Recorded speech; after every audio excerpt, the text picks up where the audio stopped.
Hey folks, Phil from the future here. If you find yourself on a limited amount of time, round 5 is the one that you should watch. You'll know why. Hello folks, Phil Gallagher of ThrabenU here for another legacy video. Today's video actually has kind of a super cute origin. Aaron C donated to get their wife's deck list on this channel. And this is kind of a surprise to her. So let's take a look at her starting deck list, and then let's try to legacyfy it. So the general idea here is to have Daru Spiritualist in play. And whenever a cleric, and Daru Spiritualist just so happens to be a cleric, whenever a cleric you control becomes the target of a spell or ability, it gets +0/+2 until end of turn. We're going to couple this with Nomads en-Kor, which has a 0-cost ability that, since it costs 0, can be activated an infinite number of times. We then have the biggest booty creature available, and we are going to use that with a Starlit Sanctum to gain life equal to the sacrifice creature's toughness. So this is a 3-card infinite life combo, or alternatively, once we have our big booty creature, we can sacrifice it to Huatli, the sun's heart, to gain life equal to the greatest toughness among creatures you control. By the way, this also has the door in the siege tower effect, so if we can get this thing in the red zone, we can actually just get a damage-based kill with it as well. The backup plans here are Tests of Endurance, so you can win the game if you have 50 or more life, and then Disciple of Griselbrand as another sacrifice outlet. So kind of the issue here, though, was they didn't really feel like this was up to snuff for legacy power level. And it didn't necessarily have a, sideboard that is current for the metagame.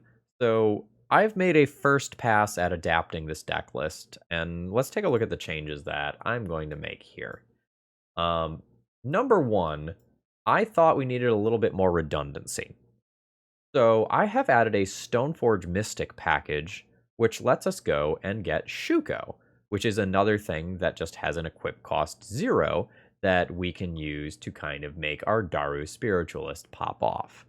Number 2, I've switched Duress to Thoughtseize because taking creatures can be very important in this format. You've got to just take the right card. It's worth that loss of life. And since I've added Stoneforge Mystic, that means I can add a couple of cards that just have a chance to win a game of Magic on their own. And I think that's going to be important here. The other thing that I tried to do is I tried to shift the curve a little bit closer to the 1-drop slot. I'm adding Giver of Runes for an additional layer of protection, and I'm going to try out Esper Sentinel rather than Archivist of Ogma as my source of additional card advantage. I've also gone up to 21 lands. Starlit Sanctum doesn't innately produce either white or black mana, so this really isn't working towards all of the various colored pips in this deck. And so I thought just bumping the land count up a little bit was probably going to be a good idea. It's possible it needs more rebalancing than just this, and I have too many black sources in the deck, and we could go heavier on Prismatic Vista, but I'm going to use this as a starting point for the first couple of games. As far as the sideboard goes, I'm trying to treat game 1 like I'm a combo deck, with lots of protection, a little bit of disruption/annoyance, and a few ways to just kind of end the game. And then in the sideboard games, I want to have removal, I want to have answers to the graveyard, and I want to have a couple of different options for combo decks. I'm not sure if it should be all Deafening Silence, all Thalias, not really sure how to do that.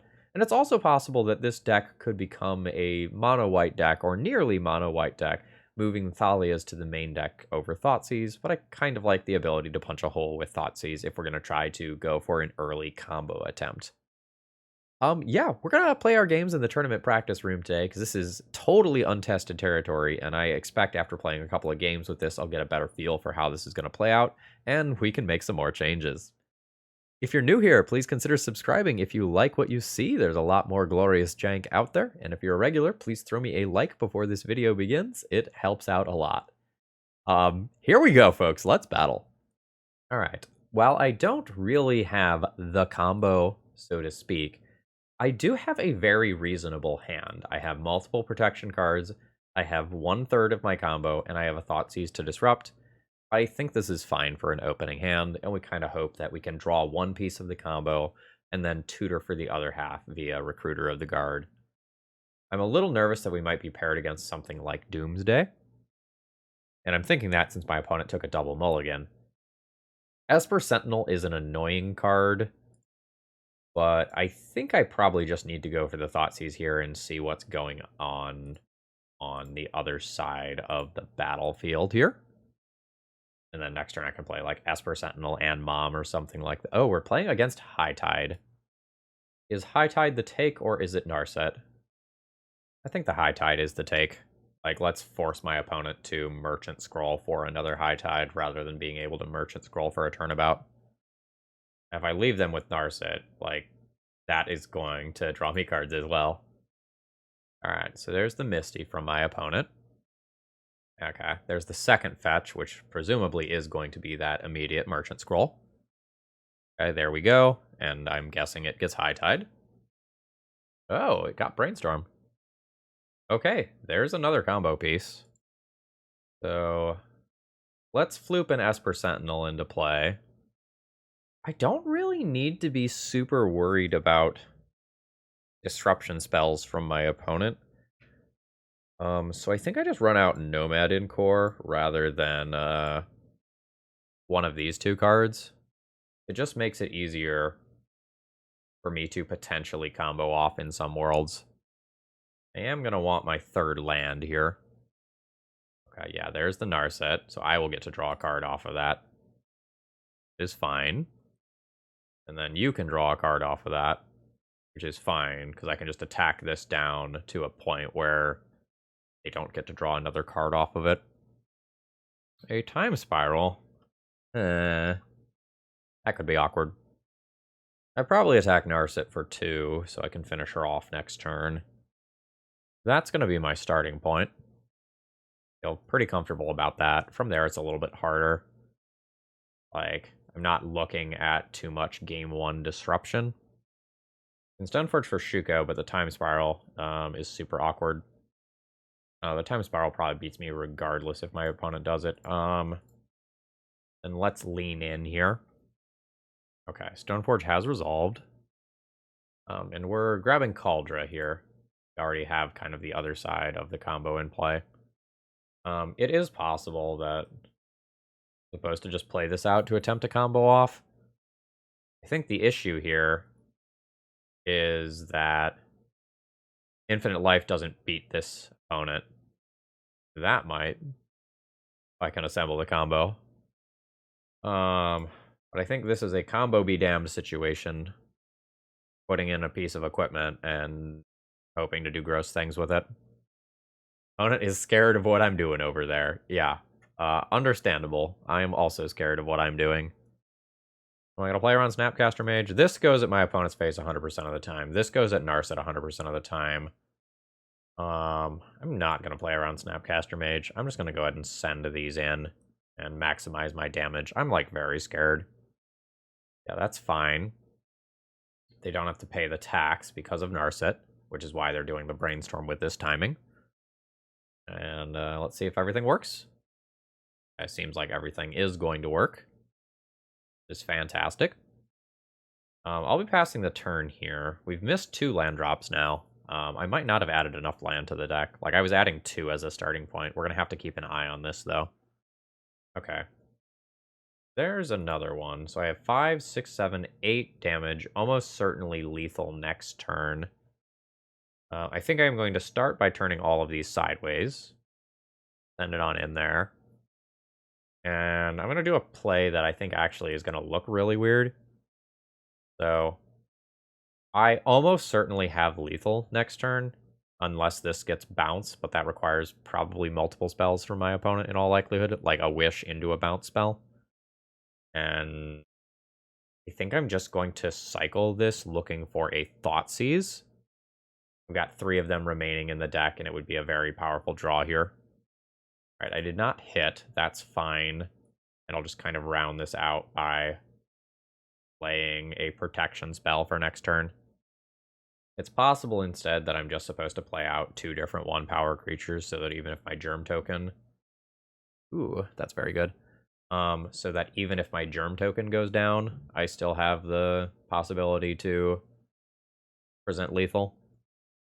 Because, like, snap is a thing. Alright, there's paying the tax on the brainstorm. So at a minimum, my opponent is looking at High Tide into Time Spiral next turn, and in reality, it's probably way worse than that. I think I'm just going to be one turn cycle too slow here, because I missed out on land drops. Alright, I assume you're not paying that. Okay. So this is F6 territory. Like, do your thing. Alright, there is Merchant Scroll, which I guess gets an untapper. Oh no, it's getting another High Tide, so they have a turnabout in hand. Yep, okay. That untaps all of these. So this is now a scary amount of mana going into a Time Spiral. Yep. This is not a deterministic kill by any means, but like my opponent drew 7 and has probably functionally infinite mana. Not literally, but, you know, minus some large blue sun lines, more mana than they are going to need for most things. Okay. So whiff off Narset. 15 mana casually. There's a Time Spiral, which because of the Narset now takes away my hand. That first Time Spiral was very much not good on their end. Oh, they have green. What does green mean? Veil of Summer? Alright, Veil of Summer makes sense. I don't really think Carpet of Flowers makes sense. Good. I don't know that we're looking at Force of Vigor or anything either. The good thing is, someone is dead in this turn cycle. Like, it's me or them. They're at 4, so even if there is some sort of, like, snap-type card, getting Cauldron out of the way isn't enough anymore. You on a Blue Sun? What the fuck is this? Look at the top. Alright, I need to pause this to just read this card. Okay. Look at the top card of your library. A land or a creature put onto the battlefield.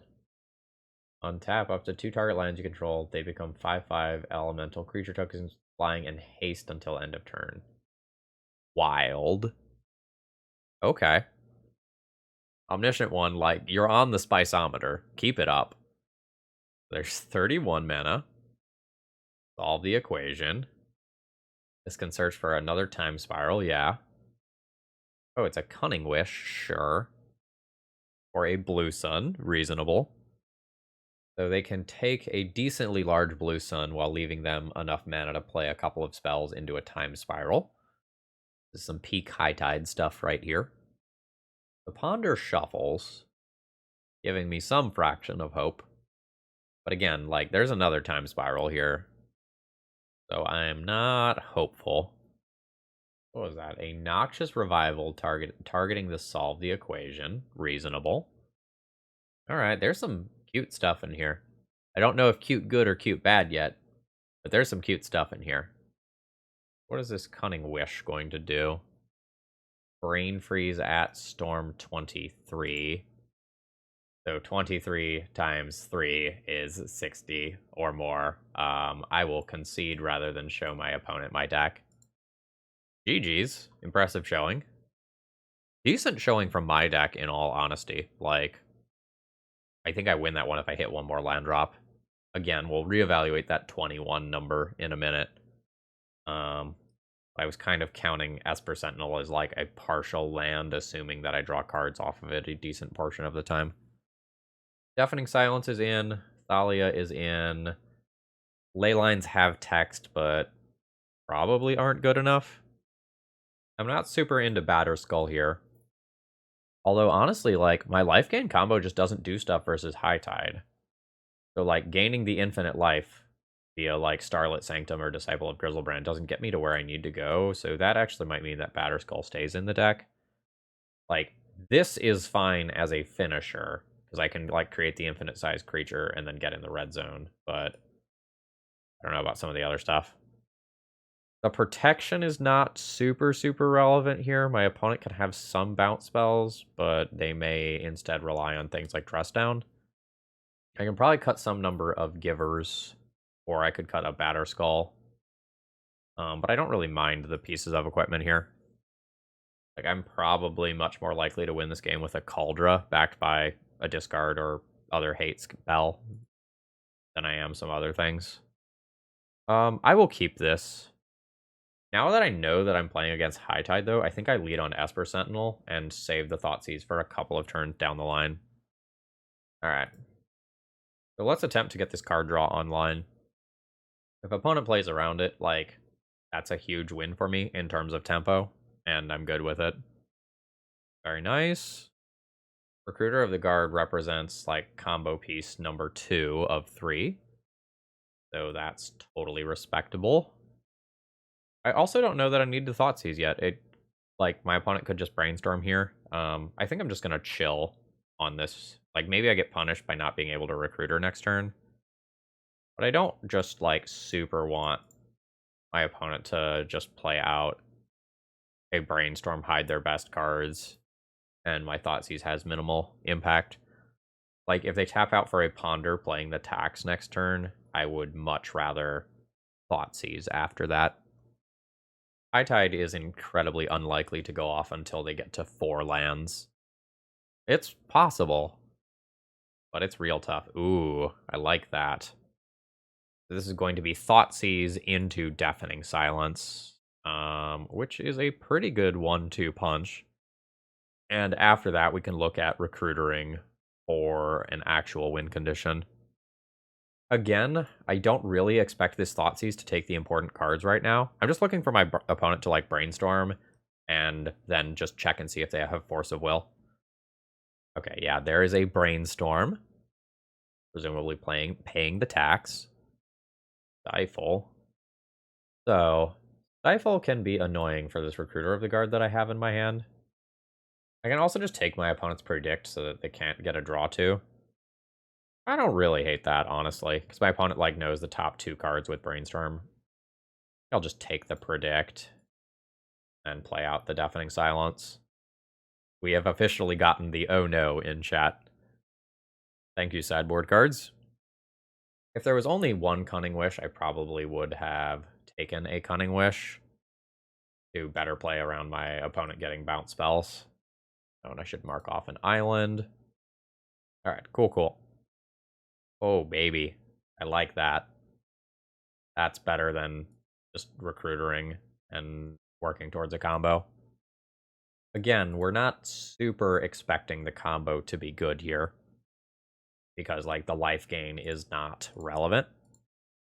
So just, like, sticking this as an additional layer of Hate Bear is really strong. And this also makes my opponent's Stifle worse. Notably, Thalia isn't that great of a Hate Bear versus High Tide. Like, because they can eventually just power through it with multiple High Tides, and it's, like, not that big of a deal. Ooh, baby, I like it. Echoing Truth still matters. So let's send those all in. Hit my opponent relatively hard. It gets 4 damage, that's nothing to sneeze at. Deafening Silence attacks is more than 1 non-creature spell each turn. So I can go ahead and play a Recruiter of the Guard. Do my tutoring. I think I will pick up a Nomads en-Kor for the combo finish ability. How much power do I have in play? I have a 2-turn clock in play already. Yeah, then I will pick up a Nomads en-Kor. And I will play it out. I can now create an infinite booty-sized creature. I unfortunately cannot play out the second Deafening Silence due to my Thalia. But I don't know that, like, I'm supposed to not play Recruiter of the Guard because of, like, Echoing Truth varies. Fetch? Yeah, that's what I thought. Because of Echoing Truth very specifically being the thing that is going to mess with my Deafening Silence in a lot of cases. Alright, there's a Daru Spiritualist as my draw for Esper Sentinel. Cross this out. And now if I draw that green-white Planeswalker, I have a kill next turn. Yeah, there's the Echoing Truth for Deafening Silence. Which unfortunately is pretty likely to just happen at my end step. So, like, having a second one here isn't great. But, like, that still leaves a Thalia in play. Like, that's okay. In the grand scheme of things, my opponent also has not cantripped very many times. So, like, they might not be ready to go off. Okay. It's going to my turn. Alright. I'm sending in. Put my opponent on very, very much lethal next turn. They're at 3. I know Deafening Silence is about to get Echoing Truth, so playing this out isn't great. Then again, this other stuff isn't super necessary either. In the worlds where my opponent wants to bounce Thalia for some reason, I guess I play the second Deafening Silence since this card does, like, nothing. That seems fine to me. Alright, there is the expected Echoing Truth. Bouncing my copies of Deafening Silence. And my opponent's hand from my side of the battlefield is not particularly good. They still have to power through a Thalia. It is very possible that I can lose. But, like, the Cunning Wish that's in their hand is really tough to use. The Stifle that's in their hand is not really strong. So it'd have to start out with a 2-mana High Tide. And I'm guessing I get to draw the card here. I do. Now they have 8 mana to work with. I guess Time Spiral in some capacity is pretty spooky. Merchant Scroll, this is 2, 4, 5. So Merchant Scroll can be for Turnabout. Ooh, it is Snap instead, which accomplishes a similar role. So that can snap the Thalia out of play. Oh, at this point, I guess I can F6. So this is 4 mana, which could be a Cunning Wish with 1 floating. I don't think that gets my opponent to an okay place. Alright, there is a Solve the Equation. My opponent has 3 total mana. They're in a pinch. Yeah, okay. Yeah, they came to the same conclusion that I did. Okay, so they kind of know our tricks now. They know Deafening Silence is coming. They can board a little bit better for it. Maybe Giver of Runes gets a little bit better now that I know about, like, Snap on the other side of the battlefield. Maybe Batter Skull out, Giver in. Still leaves me with 2 pieces of equipment. I can always find a Shuko if I already have Caldra. And I don't think there's very many scenarios where I need a second piece of equipment. Like the second one with a Germ Token attached anyway. This hand's fine.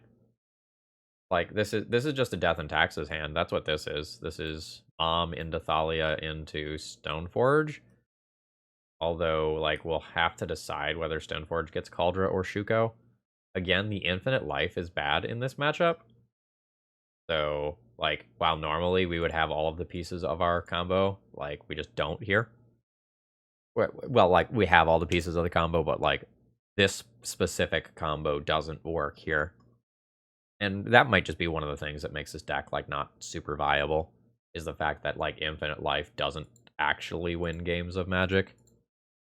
It just keeps you from losing. Okay, absolutely do not mind that happening. I have another one for next turn, and my opponent's pretty unlikely to go off next turn.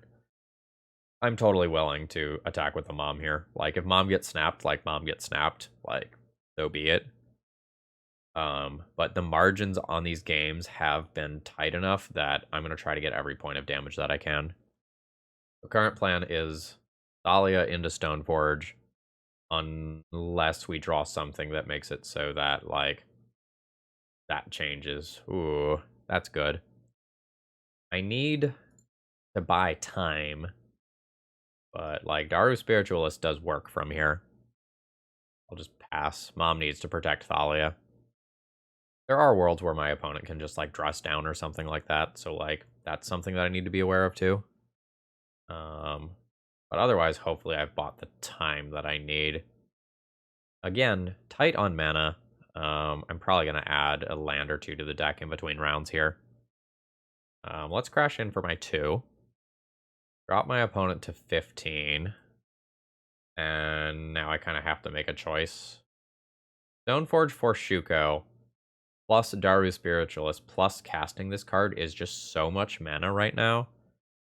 I think I am supposed to ignore the Cleric side of the deck and just try to get Aldra and go for the win while Thalia is still disrupting. I think if I hit my land drop, or especially if I hit both land drops, that's not true though, and I just try to go for the combo kill. Yeah, so, like, using 60 card D&T as a comparison, that's a 24 land deck. but some of those things are lands that eat up your mana, like Wasteland, which destroys itself, and Rishadenport, which requires constant activation. That deck has more endgame mana sinks, so like I thought somewhere around 21 was okay, but we probably want to bump it up to 22. Oh man, card's really good. Card's really good. I put this in. I have 5, 6, 7 this turn, assuming Mom does not attack. And next turn I have 8. It's just a 2-turn clock. But I also think that Deafening Silence resolving buys me at least 1 turn, guaranteed. So let's try doing this. This is a little worse versus a piece of counter magic in hand, but if my opponent 2-for-1s themselves here, like they're down to 2 cards. Alright, nice. That has resolved. I will just hit my opponent for 3, keeping Mom back for the purposes of Snap. And now I don't know how many spells my opponent actually has in their main deck that can deal with Deafening Silence. I don't know exactly what the builds are like. I don't know if I'm going to have to like stare down a 1-mana Chain of Vapor or something. Not super familiar with Green Splash High Tide, believe it or not. And I've got these combo pieces, but one is like taxed out of existence here by my own Thalia and missing land drops. So I guess we're going in this way. Stifle is awkward here. So am I getting stifled? Not getting stifled. Nice. 7 damage, followed by lethal next turn then. Okay, something is happening. A snap on that germ token. I do not believe that I protect from that. I think I just let that happen. Like, if this is a bait spell, and then my opponent, like, bounces this Thalia, it could be very bad for me. It's possible I'm wrong. I don't know. This just gets my opponent dead. Like, if they stifle this activation, like, if they have a stifle for that activation, they should have just used it when this germ token came into play in the first place, I think. And most of the time, this just means that I have, like, Thalia plus Deafening Silence available. Alright, we have gotten the GGs from our opponent. Excellent. Oh, hey, and look, there's that Veil of Summer that I speculated about. Alright, while my opponent makes their mulligan decision here, I took out 1 Recruiter of the Guard for 1 more basic planes, moving my land count up to 22. I don't necessarily want to go overboard and over-adjust, because I already added 2 lands from the original deck list, but I still feel like we need a little more mana. Alright, so this game obviously begins on Plains Mother of Runes, and then we'll work towards Stoneforge Mystic. This opponent is also a fan. You're in a video! And we'll masquerade as like Death and Taxes or Dead Guy Ale for a little while, and then maybe do some cool combo shit later. Alright. I think I'm fine just playing the basic here and trying to jam a Cauldra down my opponent's throat. So the good news so far is that the Stoneforge package that I added looks hot. The bad news is we haven't really successfully assembled our combo at all yet, which isn't unsurprising. It is a 3-card combo as a starting point, which in my opinion, like, often ends up being a little sketchy in Legacy.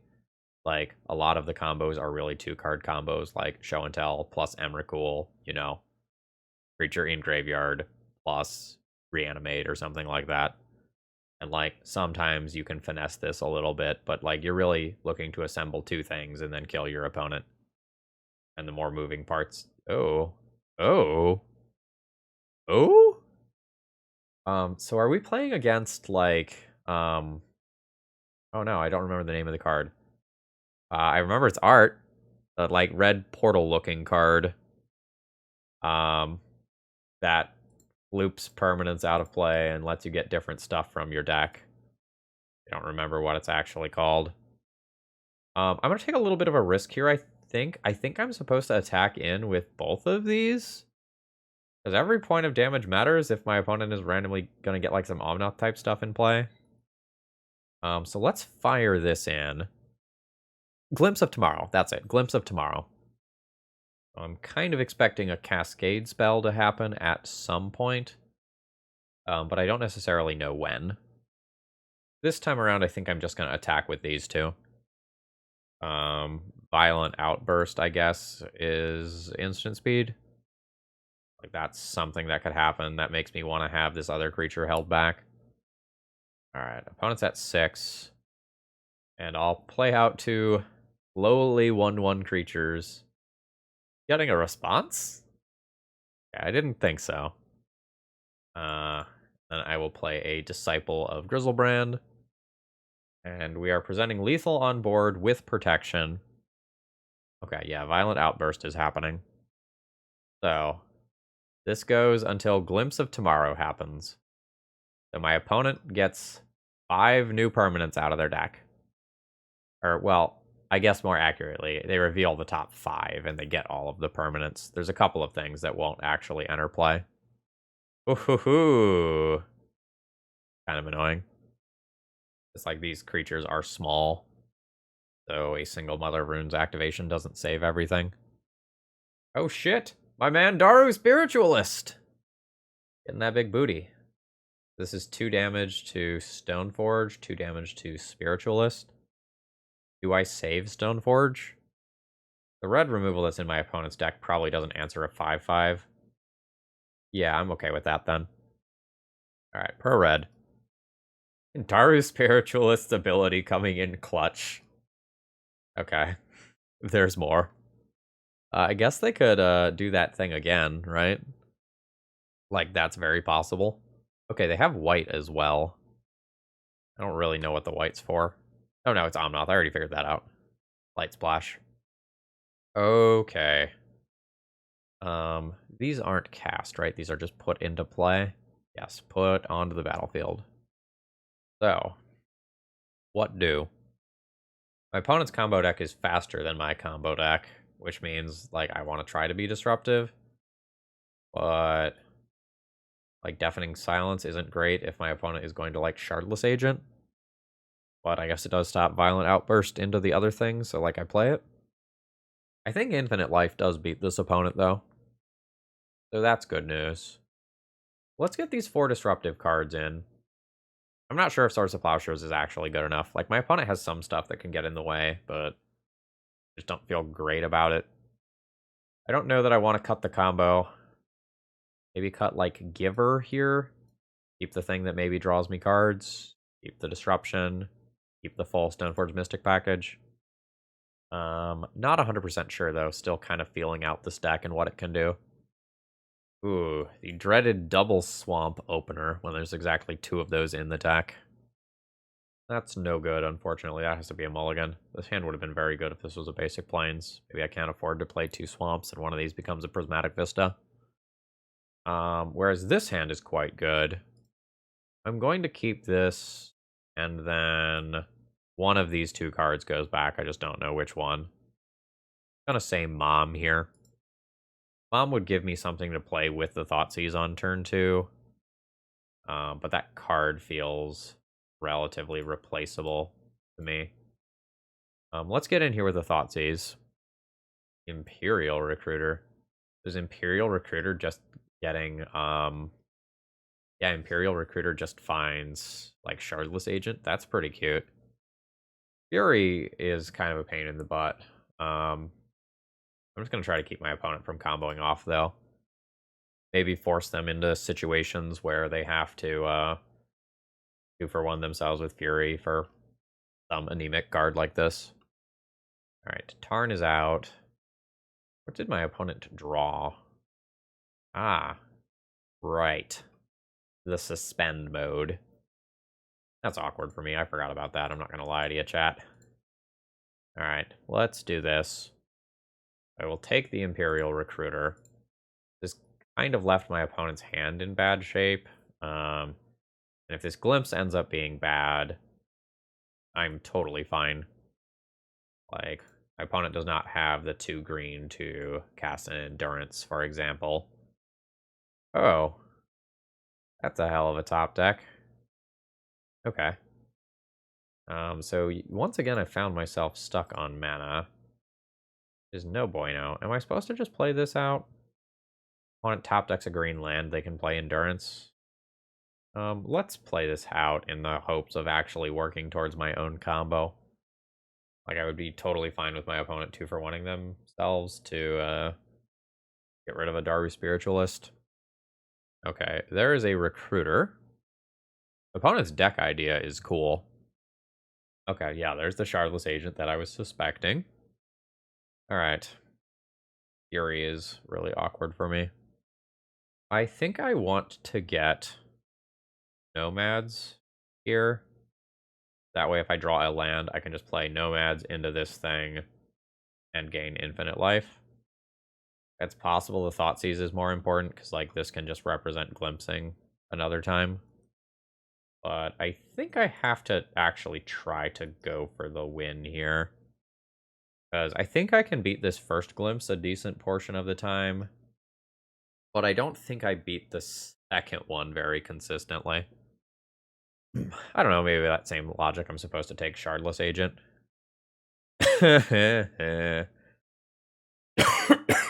Oh, sorry. Accidentally auto-yielded instead of muting the mic. Yeah, this is no good for me. I think I lose to this. I think my opponent just like casts the Shardless Agent, spins the wheel ahead, again, gets further ahead. Like, Cute Swarm? For a land enters the battlefield under your control, create a 1/1 insect. Rolls more lands. Okay, sure, that's fine. So I know this is gone, and I know that another glimpse is about to happen. Also, or no, if the Shardless Agent isn't gone, my opponent didn't cast that. I expected them to cast that. Alright. Requires 6 total mana to go off. I can play Daru Spiritualist and Thoughtseize this turn, then top deck a land for these two next turn. I think that's where I'm at. Another Fury, though. So it's take Fury and hope opponent doesn't draw a red card for turn, or take Shardless Agent. If I leave Shardless Agent and they get 3 untapped lands, I can cast this. It's probably bad for me, depending on how many glimpses my opponent runs. They probably run 3. Let's take the Shardless Agent and try to get a little bit lucky here. I mean, I guess it's more than a little bit lucky, right? Because I do also have to draw a land for next turn. Alright, so there's the floating mana. Going to be an Endurance, just to have one more thing in play. And, we see what happens. Oh no. They're about to do this shit again. Okay, opponent's deck is officially cool. This has the fill seal of approval. So these triggers are going to be stacked so that the Goblin Dark Dwellers goes on the bottom, so that all these Scute Swarm tokens happen. And since it enters at the same time as these lands, my opponent gets 3 tokens for that. And they should float their mana here, I suppose. Okay. Generally speaking, this one was a miss. But I guess they do just have 5 lands in play for Fury. So I guess that's a thing. Yeah. If not for that Venser, I would have comboed off this turn. I'm like so close. I'm just so close, but I know my opponent has Fury. So I can't really play out my creatures. I just have to play all of these out in one turn cycle, which means hitting my land drop next turn. I guess I can play out this on the off chance that my opponent lets me draw a card with it. Oh shoot, this is 6 mana. 3, 4, 5, 6. I have 4 lands in play. I'm gonna go ahead and concede here. I'm not gonna just beat this board, just full stop. Alright, I am just going to go ahead and resubmit the deck. I don't know that I want to play Leyline of the Void specifically for Goblin Dark Dwellers. Okay. I guess I'll keep this. Like, I have a Disruption card, although my opponent's deck is relatively redundant. I'm gonna go ahead and just fetch out a land here. I don't really want more this game. Like, I need about 3 to comfortably Paladar Retreat. Multiple Furies. Okay. Well, the Shardless Agent goes away. Paladar Retreat is gross with multiple lands hitting play. Alright. Opponent officially gets a your deck is sick in chat. Okay. So, if I play Stoneforge Mystic and get Shuko, will my opponent kill Stoneforge Mystic thinking that I have Caldra in hand. I hope so. Because that is what I am going to go for here. So this is a little bit of a bluff. Like, Shuko is just a less powerful card than Caldra, so why would I get this if I don't have the Caldra in hand? Oh, opponent gave me the deck list. Absolutely awesome. Apparently it comes from a Japanese event. Okay, I know this colony garden is gone. There's the island. Did I successfully bait out the Fury still? Fuck, I didn't. Oh, shit, I did. Yes. Absolutely yes. Alright. Good. All according to the plan here. So next turn, I can gain infinite life. Sounds sick. And I'm honestly very happy that it's going to happen. Go ahead and equip that. And always yield to this. We've got a 2/3 cleric Sasuke from Naruto. Absolutely like Chidori hand energy going on over there. And we gave him fingerless gloves. Ooh, it is another Fury. So that is going to stop my combo in the short term, but not in the long term. My opponent presumably drops this into play. Oh, okay, they have an island. So next turn they do get Felidor Retreat. Alright, so let's grab Mom. Let's grab the Spiritualist. Get this equipped. And next turn I can also just kill in the red zone. Okay. Felidor Retreat is totally fine. Alright, so we do the thing. And this will go ahead and attack for 20. We'll save targets and always yield. And I just get to click on this a whole bunch of times. Since I can shortcut all of these things, this actually goes very quickly. Oh, my opponent conceded before I got to show my win condition, but they just conceded to the infinite life. Yes, they have just go infinite, right? GG's. All right, awesome. All right, I think this is round 3 now. I'm too light on mana here, so I'm going to go ahead and mulligan my hand. All right, we're officially going up another land after this game. Go one deeper. Yeah, I actually really like this hand. I think the correct way to play this hand is to put back both of the clerics. I'm not gonna do that in an attempt to actually, like, see if this deck can actually, like, do the thing and put up a respectable combo finish. But I think I'm supposed to just try and win this one with Caldra. Ooh, Death Shadow. But we have a theoretical turn 3, keeping the cards that I capped. I just don't have protection. Ooh, which is something that I very much might want here. Alright, my Nomads has resolved. I'm not the best versus, like, a follow-up Thoughtseize effect here. And I'm also not super thrilled if a Death Shadow comes into play. Yeah, okay. Cool. Alright. So I have a very important choice with Stoneforge Mystic here. I can just get Caldra, and if I don't get Thoughtseize or Snuffed Out, like, that checks Death Shadow. Or I can get Shuko and actually try to work towards a combo-based win. Gonna require drawing another land. I don't know how much time I have. Let's first start by seeing if this resolves. Because, like, Daze or Force of Will can happen on this. It did not, so now I get to make that choice. I think I'm interested in Caldra here. And again, kind of from the beginning of the hand, I, like, suspected this was how I should play this out. But, like, I still have access to, in theory, the entire combo. I am a little worried about my opponent just dropping a second Death Shadow and just killing me through Caldra. I guess in theory, I'm also worried about Stifle. Okay, that was top, which I don't love. Okay, that was a top of convenience. Down to 6. I'm taking a lot of damage. Murktide. Oh no, Petty Theft. Ooh. This is a lot of damage. I'm gonna go to 13 here, and then I can attempt to re-resolve Stoneforge Mystic. Yeah. Absolutely going up another land, maybe even 2. Like, I am just getting all of these cards stuck in my hand, and I'm mulliganing too much. What's my current land count? Am I at 21? I'm at 22, and this still doesn't feel like enough. Alright. I think with that card getting countered, I'm just too far behind still.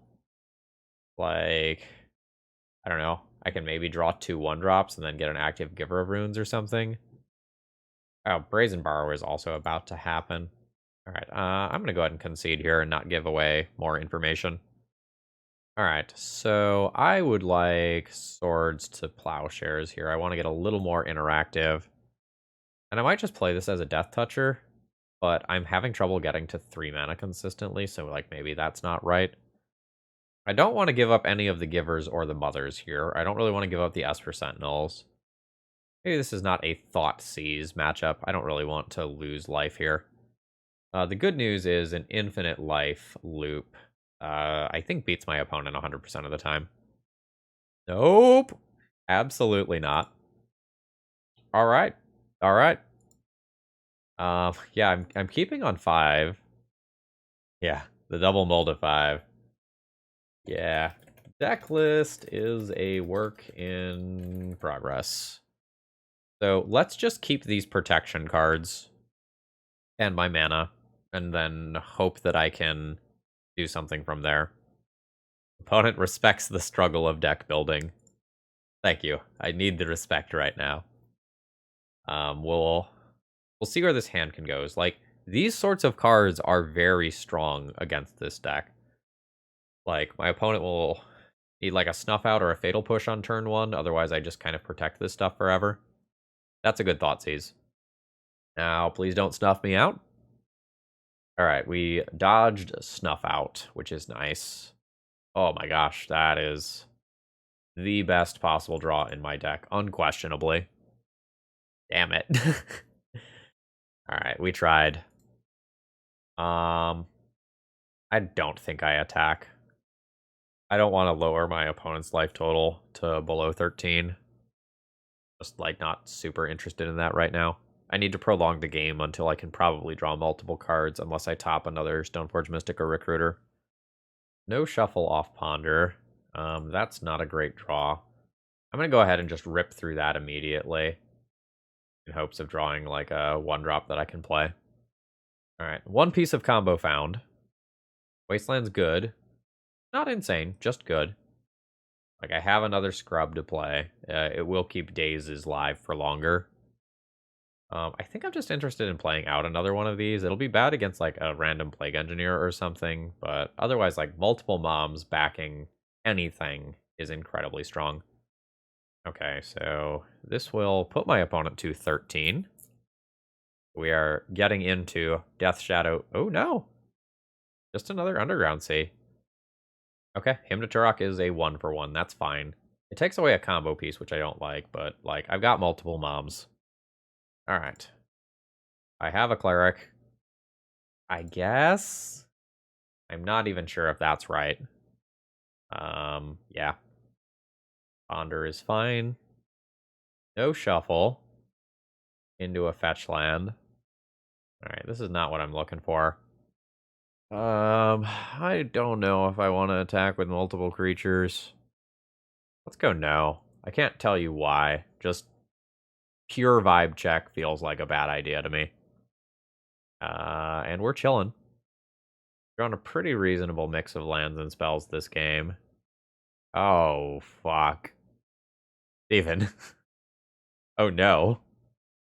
Oh, no. Okay. Okay. Oh, my gosh. What a piece of tech. That is a disgusting beating for me here. Okay. Is it Murktide now? Could be an Angler. It is Murktide. Ah. Yeah. That's not happening. I am dead to this. Like, I go down to no permanence in play with an 8/8 Murktide Regent in play that's unchecked. That's gross.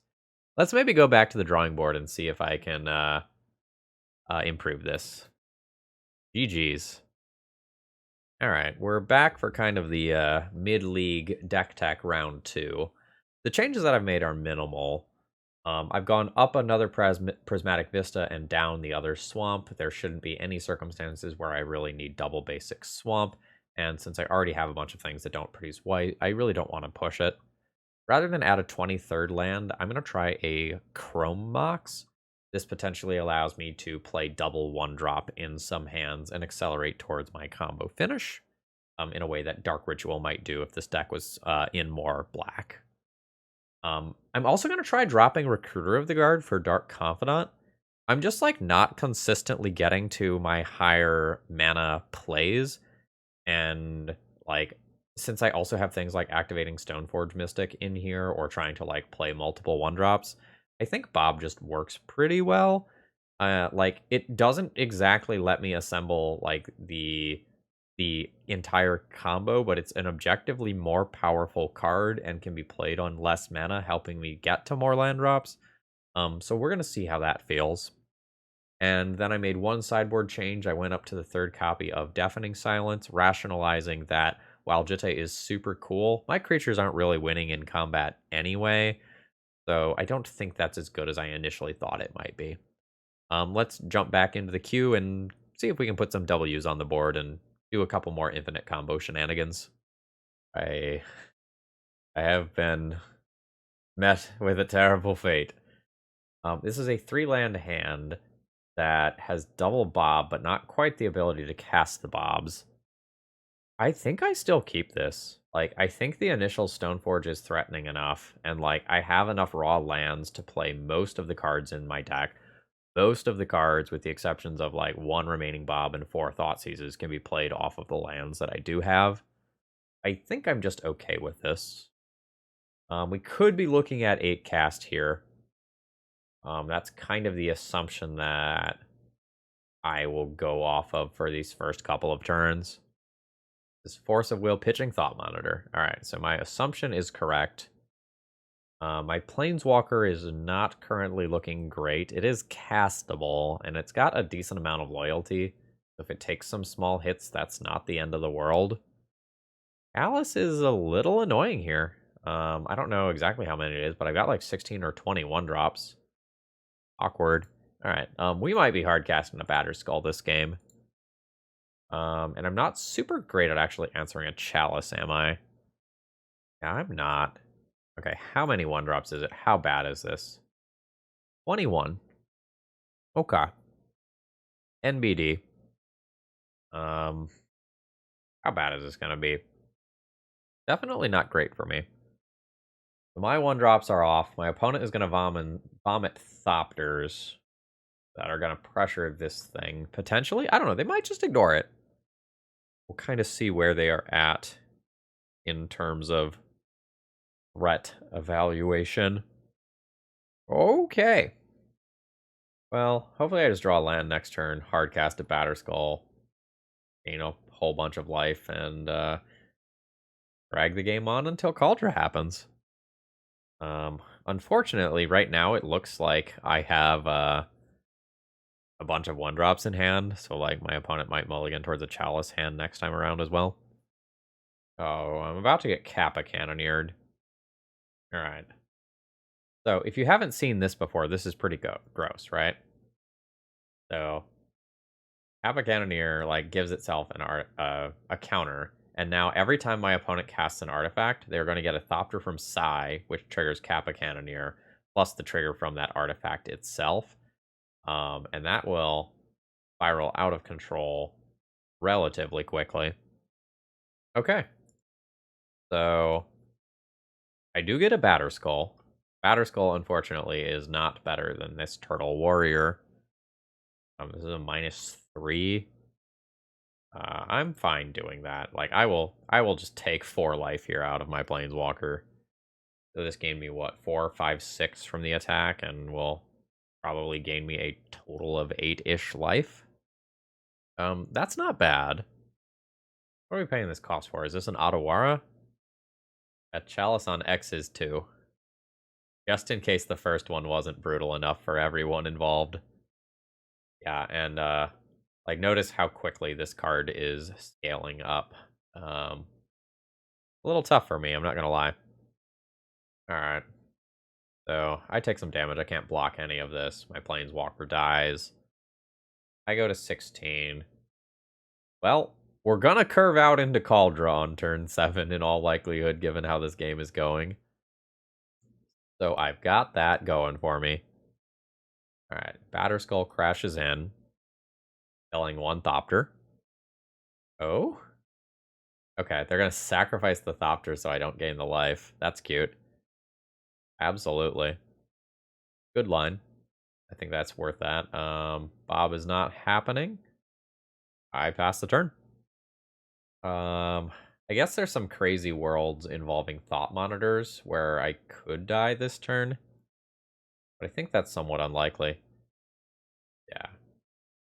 So opponent is doing that just for 2 counters on Kappa Cannoneer. Or they potentially just, like, forgot about their Chalice. That is very reasonable as well. Are you an 8/8? Yeah. I'm going to take, like, 10 this turn. I'm going to take 9 this turn, sure. And then I'm pretty much just dead to Kappa Cannoneer next turn, unfortunately. This is not doing it. Yeah, I attack, opponent blocks, sacks a thing, Kappa Cannoneer kills me, and they've already showed me that they understand that line, so I'm going to go ahead and concede here. Now, unfortunately, my sideboard as it's currently configured doesn't really have outs to Chalice, which is probably a deck building error that needs to be remedied in the long term. What, if anything, do I want to do against this deck? I feel like a lot of my cards are just medium here. Like, if I bring in swords, it's good against some things like Emery. It's not really great versus Kappa. I'm going to have trouble getting to those amounts of mana in a normal game. I can play Plague Engineers for size specifically. Deafening Silence is okay when I'm on the play, pretty medium when I'm on the draw. I might want to go down some 1-drops. Like, my plan for winning is either combo off or Cauldron my way to victory. I don't know, maybe Thoughtseize is my answer to Chalice, though. Maybe I go down on some of this for some Plague Engineers. Lally is medium, Swords is medium, Silence is medium. I don't really know how I want to approach this. Play a couple of Swords for Emery's, and to a lesser extent, Psy. I would like to play first. I am 1 card away from a kill here. Like, I have Daru Spiritualist. Well, okay, air quotes, a kill. But I still think this is a mulligan. Like, I don't have any sort of manipulation or card draw to kind of help me out here. Doesn't look pretty. I'm gonna go to 5. I don't feel like this is a win. This is easily the strongest hand so far. I unfortunately do not have access to black mana. That 100% means that's going back, and then it's like one of these 2 going back. I think the Dark Confidant, it's just not castable right now. I might need to go up 1 black source after adding Bobs. Like, I got to really skimp before. That was essentially a mono white deck, and I don't think I get to get away with that anymore. I'd actually probably look and see how bad it is just for my reference. Feels like an Emery. Is an Emery. Milling some pretty good stuff. Okay, Opal is now online. And that's just the turn cycle. That's fine. Alright. So we've got a plan, and we're going to jam that plan until it works. First one gets the most aggressive Cauldron, and a future one can potentially get Shuko or Batterskull. We're probably working towards just playing a fair Stoneforge Mystic game. Like, since we have taken a double mulligan here, we're not really getting towards that card density that we want. Okay. So this Chalice of the Void is going to make it considerably harder to combo off. So, like, I am going to be going down this Cauldron line and Batterskull line. But my opponent's Urza Saga tokens might invalidate Batterskull. Probably doesn't invalidate Cauldron. I am fine pulling an extra land out of the deck here. This can just become the basic swamp. And let's get in there. There's Cauldron. Let's battle. Cauldron this turn into Stoneforge Batterskull next turn. into maybe Batterskull equip on Kaldra. Okay, Petal is fine. Opponent's got a lot of mana, given Emery. They find a Bobble. I could get buried in cards. I guess I'm more worried about something like an Aether Spellbomb coming off of Urza Saga than anything else right now. Ooh, saucy Emery attack. Absolutely. I'll take one. Alright, so Kaldra attack is happening. So let's go ahead and do that. Okay, you get your token. And absolutely chump block with your token. That's fine. Because this has a trigger that when it deals combat damage to a creature, I exile that creature. And in my second main phase, I'll go ahead and play a Stoneforge Mystic with the intention of grabbing a Batterskull, which I think is still better than Shuko, although it's close. So, like, I have to worry about both Pithing Needle and Aether Spellbomb here, which is kind of awkward for me. All right, so there's the token. I will just go ahead and activate this now. I don't want to get got by a Pithing Needle, which would be awkward for me. I think it's an Aether Spellbomb, which bounces this. Okay, it is. It'll be 7, 8 artifacts in play. I guess down to 7 after the Spellbomb is sacrificed, which still means it beats Batterskull in combat for now. Okay, yeah, opponent just going for that immediately. That's fair. The recurring Spellbomb is actually a problem. Yeah, I might need to combo win this game now. I have my Sacrifice Outlet, and I have my Shuko, so I just need the 2 mana card. What is that? Daru Spiritualist? Oh, actually, sorry. Recurring Spellbomb is not a problem because my opponent's Chalice of the Void. JK. Still might want to combo win this game, but less scary than I thought it was. Alright, that's all fine. Okay, Giver of Runes is cool. Oh wait, no it's not. Chalice OP. Alright. So I play this. I will play a Stoneforge Mystic. Yes, I will use that ability. Use it to grab Shuko. Go ahead and pay my mana. Put that Shuko into play. And you know what? We will equip that to the Batterskull just in case. We can gain some extra life.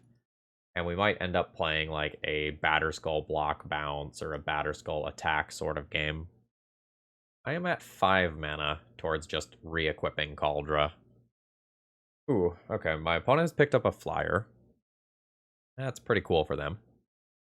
More awkwardly for me, it means that, like, I can't really attack. Because if I attack and my opponent chump blocks with Thought Monitor, they just get a recursive chump blocker that has Draw 2 attached. Oh, no. So it looks like I'm probably losing this game in the air. Let's just rip that Spiritualist and win the game. I don't want Serenity for the sideboard of this deck, but at the same time, like, you know, I've got some key artifacts. Maybe this deck is kind of like questionable enough at its base that I can't try to beat everything. Maybe I ignore the artifact pillar. Unsure. Okay. Emery targets a Lotus Petal, which means another Thopter to Sigh. I'm 100% losing the fair fight. Maybe I can do something about the unfair fight. Oh, cool. Like, opponent is just giving me that life. I will absolutely accept it. That's very good for me. Like, I can just bounce and put it back into play, re-equip Shuko. If I don't have anything else to do with my mana. Which I very well might. Like, we'll see. Yu-Gi-Oh! Heart of the Cards. Nope. That is 6 mana, though. 7 is when I get Kaldra back. Is there any reason I have to do this now? The reason to do it now is I get 1 more life with a Batterskull chump block via Shuko. I guess is not nothing. Alright, so how this works is you hold priority. You activate a Stoneforge Mystic with that ability on the stack. You go ahead and bounce your Batterskull. And this is important for single Stoneforge Mystic situations. so that, like, in response to the Batter Skull bounce, your opponent can't remove the Stoneforge Mystic. So, like, it's just a good habit to get in the... Yeah, an opponent is just like, nice in the chat. Like, yeah, it's a classic one. It's something that, like, very frequently matters. Well, at least very frequently used to matter in D&T. I haven't had it come up as much recently. What is this? Okay, it is just a Psi activation. That's totally fine. Emery on Aether's... Oh, opponents sacrificed their Chalice so that they could reuse Aether's Spellbomb? How dare you? That's very good. That is a great line. Didn't even pay attention to what permanent they got rid of. Yeah, I think I need to combo kill my opponent now. Like, it was veering towards, like, maybe Cauldra could be an answer, because, like, they've only got so many Ottawaras, like, probably 2. But my opponent played that really well. This is gross. But, like, at the same time, I am a single 2-drop top deck away from turning this game around and just winning. Alright. Board is getting thick over there. I suspect that I am dead next turn. Haven't mapped it out, but there's a lot of little flyers over there. Yeah, it's like 14 damage right now, not counting the construct for anything. And now opponent can re-put that on 1 so that I can't cast my own 1-drops. Yeah, I think it just right-click send all. Like, absolutely get me. I have to chump block that. I'll take the rest of the damage in the air here. And hope to get lucky. I'll also need my opponent not to have Force of Will, by the way. I've seen 1 of those already. But my opponent will have 5 total cards in hand. Alright. So I can do this. I can equip a Batter Skull. Equip a Shuko. Doesn't really get me anywhere. I'm going to go ahead and throw in the towel and respect my time here. I think my opponent has, like, very clearly won this match. GG's.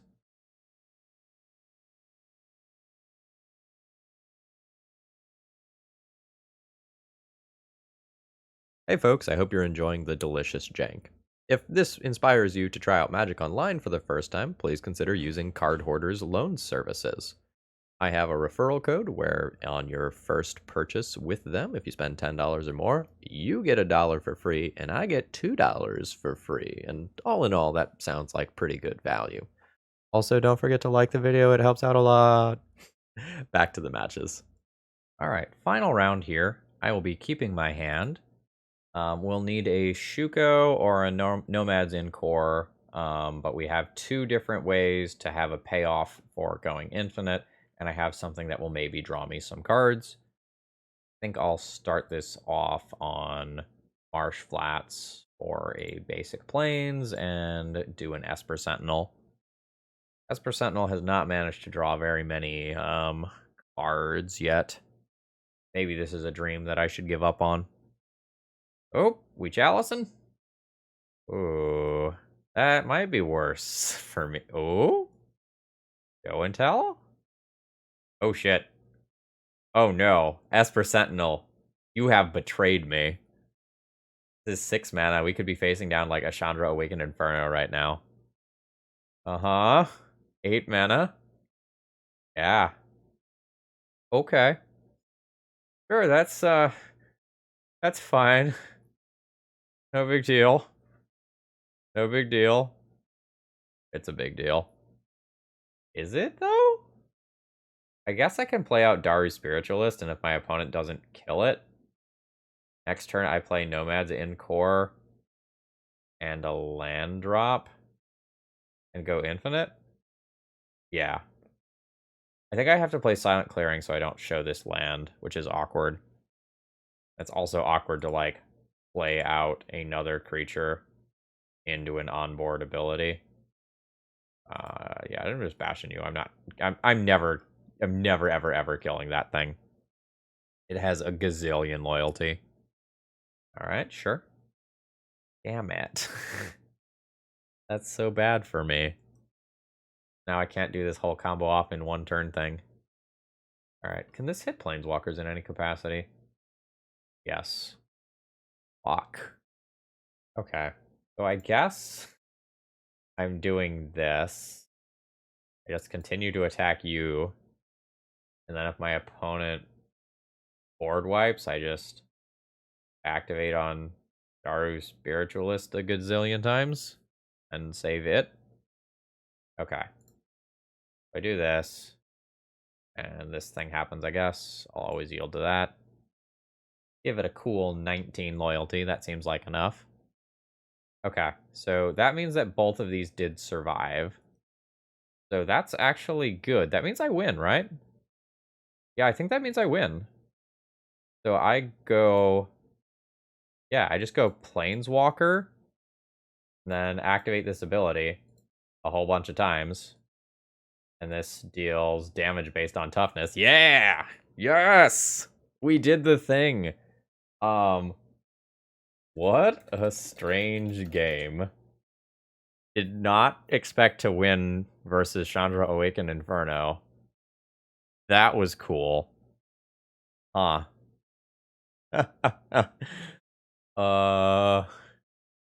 When I'm on the play, I think I like this stuff. Because that stuff really messes with the rituals and such. I'm not sure how good they are on the draw. I'm also not entirely sure if opponent has Inferno of the Star Mounts, which would make me want to have Swords to Plowshares. Esper Sentinel doesn't seem like a make it or break it card. I think I'm going to get some of this stuff in for that. I still want Thought Seizes, I think. Like, they're bad against Chalice and Trinisphere, but the worlds where they work, they're pretty good. And then I'll go down one Giver for Athalia, I think, and call that okay. I really like this hand. I will be keeping this one. There's worlds where we get Blood Mooned and I don't actually get access to black mana, and then I'm taking off a lot of cards, but I think I have to accept that. Chalice is also really, really, really good against this hand. My opponent kept 7. Like, I have... Oh, okay. There's a Lotus Petal, sure. The Urza Saga means no Blood Moon. Okay. 7 mana. Okay. That minuses. You have like a Trinisphere in the board? It's absolutely fuck me if so. Okay, it is Liquid Metal Coating. Okay, Deast turn 1. Deast turn 1. And not exactly looking great here, but my opponent doesn't really have much mana either. And I can kind of dodge Liquid Metal Coating for a little while.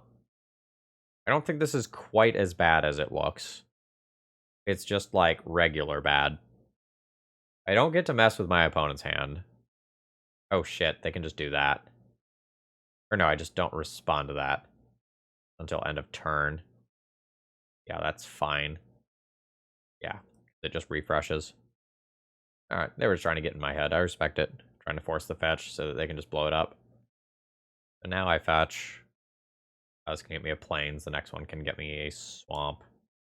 If this were randomly to get Pithing Needle or something, I'd feel bad for not getting swamp here. I'll grab swamp.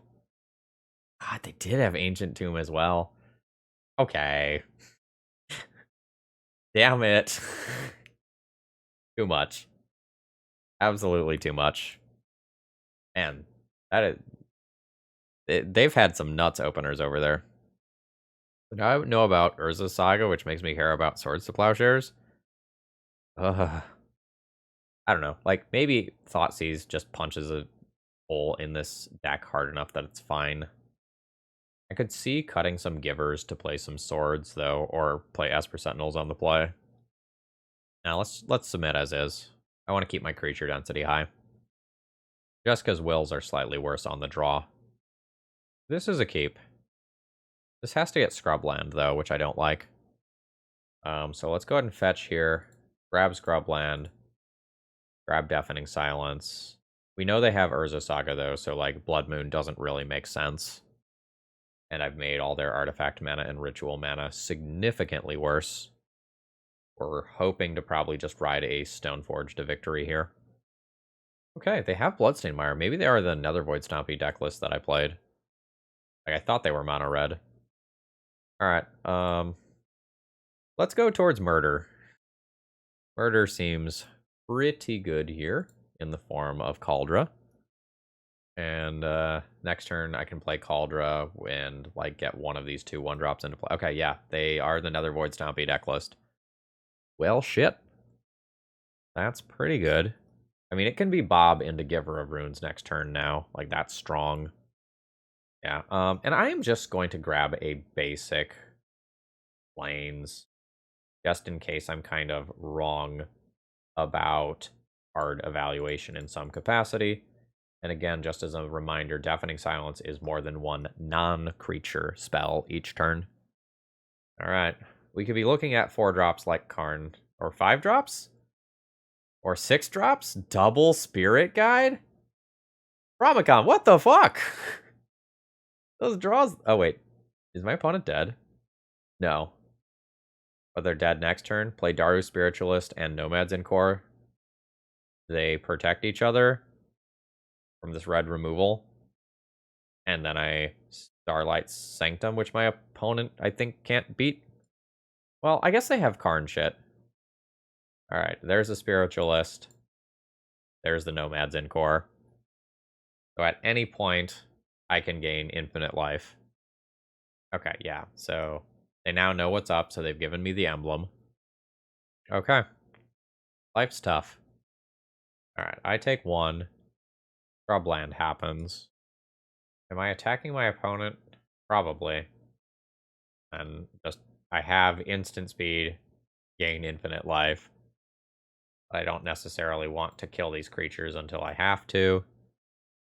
So let's send that at my opponent, and then maybe get lucky and draw that Planeswalker. Although, I can't really cast it now. Yeah, opponent, yeah. Unsure if infinite life enough is because of Karn. I also deck first, which is very much a real thing. So Chandra happens. Silent Clearing happens 1, 2, 3, 4, 5. I think I just cycle this, despite the fact that there's worlds where I want to do this. Unless I pay 3, that's fine. Well, maybe it's not fine. I attack you with this. If I play out Mom, I drop access to infinite life. But I really feel like I need more spells than what I have. We'll see if this ends up being a mistake. I think this requires a response from my opponent. It only requires 1 Chandra loyalty, though. Oh, right, this triggers on any of them. Okay, so this is Chandra. Sure, that's fine. Yeah, so this is a cleric. My opponent needed to remove more loyalty counters. Alright. I take 2. Get another land drop. 1, 2, 3, 4, 5, 6 total. Do I get to gun this down? Or do I just, like, keep going for my opponent?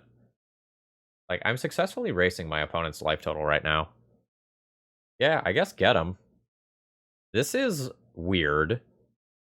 Yeah, I think I just keep going in. Very strange situation. Opponent said they paid the price for not reading hard enough. I agree, and we have won the match, and we have gotten the GGs. All right, so what conclusions do we have at the end of this, league in the tournament practice room? The overall combo here is interesting. I don't know that it's good enough for Legacy. It's a sweet, like, kitchen table combo, and there's some other things you can do to give this extra redundancy. I believe it's a 4 mana version. It's like something tracker, I think, that kind of does something similar to Daru Spiritualist. So if you're not super like stressed by the power level of Legacy, you can get a little bit of redundancy there. One of the reasons I didn't play the other thing that was like this was like it costs too much mana, and it's also not a cleric. So while it's good with this, it doesn't allow you to do the Starlit Sanctum finish. Until that last round, the Starlit Sanctum finish didn't necessarily come up, I don't think. That doesn't necessarily mean that it's bad, but it may mean that, like, it doesn't get the full 4 of treatment. Still not 100% sure on the mana. 23 mana sources is probably about right. We were still having some issues at 22. I bumped it up one that felt more comfortable. It may still not be enough, but it's fine. I didn't get as many payoff cards as I was expecting from Esper Sentinel this league, so like maybe that becomes something else. Like maybe one of those becomes a fourth Dark Confidant. Maybe you like want to build in the fourth one of Huatli, the Sun's Heart, to just like really increase your chances of doing the combo. Like maybe if you bump the land count up, you can get some recruiters back in there. I'm a little unsure of some of the specifics of the main deck still. Um, I feel like I made some like definite improvements from the original, but in just 5 games of testing, I don't feel confident that I'm all the way there yet. Again, it's very possible that this works as a mono white deck list as well, where you play some main deck hate bears, be it Thalia or Spirit of the Labyrinths or something like that, and that could be reasonable. So we discovered in these last couple of rounds as well that I wasn't particularly well suited towards taking out Chalice of the Void. You can deal with that in a couple of ways. You can just ignore it by like playing some Cavernous Souls in the deck list if the creature types overlap enough. But again, like you've got human clerics, you've got human soldiers, you've got Giver of Runes, which is a core cleric, which overlaps with Stoneforge. But then like this is a core nomad soldier. So I don't know that you can go that route. If you're willing to blow up like your Shuko, Chrome Mox, and sometimes Batterskull, like Serenity can be a really strong sideboard option. But then that has to come at the cost of some of this other stuff. I don't know. Maybe this deck isn't just like a Swords to Plowshares deck. Maybe you just like are trying to either combo off or cheese a game via Caldra, and you're not like looking to interact in that fair way. But I don't really imagine how you beat Delver without Swords to Plowshares here. Like Swords plus Leyline is at least like a chance at assembling enough stuff to maybe steal a game. Yeah, but I hope this has given you all some thoughts, and would be curious to see what you can do with Cleric combo. Shoot me any ideas in the comments. Would very much appreciate them, and I'm sure Aaron's wife would as well. Anyway, folks, I hope you enjoyed. If you did, please click the like button on the way out. It helps out a lot. I hope you all have a great rest of the day, and if you end up wanting to get one of your own decks on the channel, or you want to mess around with this, all that information is available in the video description. See ya!